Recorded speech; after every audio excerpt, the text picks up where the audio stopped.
Hospitals, a wonderful invention. Anesthetics, well, an even better one.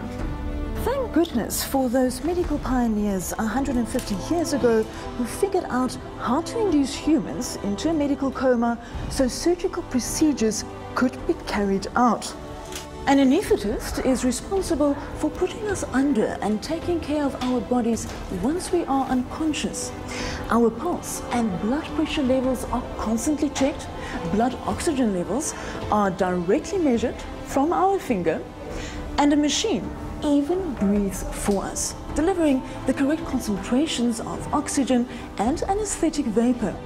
Now, under normal circumstances, this is the time when the patient gets anesthetized. But I'm drawing the line right here.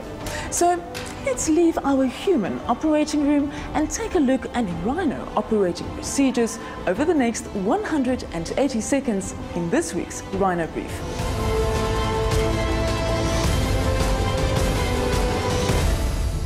It's no secret that rhinos have to be moved to more secure locations, or even have facial surgery due to the rampant poaching crisis in our country. It's also no secret that the drug used to anesthetize rhinos is commonly referred to in poaching court cases, as well as being written about online. But the way the drug is drawn up and then administered by vets is critical in ensuring the health of rhino during procedures. The top vets and scientists in South Africa have done many tests looking at optimal drug combinations, because vets out in the field do not have an on-hand anaesthetist or bulky, sophisticated equipment to monitor the vital functions of these massive mammals as humans would have in the operating room. Breathing out here is monitored by hand. Temperature tells a great deal, as does the good old-fashioned stethoscope. Of course, it's experience that these vets rely on most to keep their patients alive during darting operations. The South African Veterinary Council mandates professional accountability by vets in terms of the legal acts covering the drugs that a registered vet will use to make the drug cocktail which goes into a dart and is then shot out of a dart gun from a safe distance from the rhino, delivering the dose.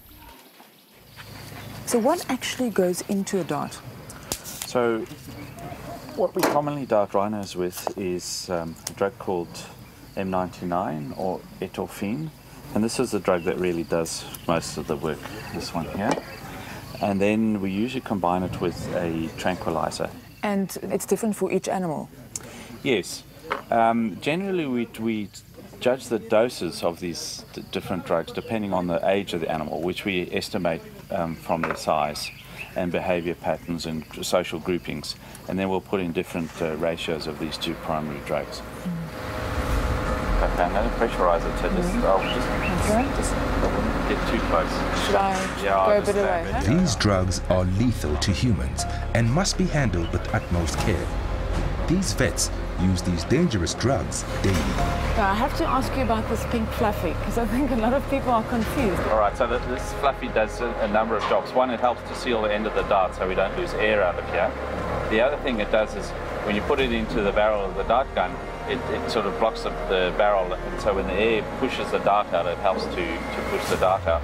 And the other thing is why it's this iridescent pink color is so that if you lose a dart, if you miss an animal or it goes into the felt, you can find it a lot more easily. We all know the quote from Gandhi: "The greatness of a nation can be judged by the way its animals are treated."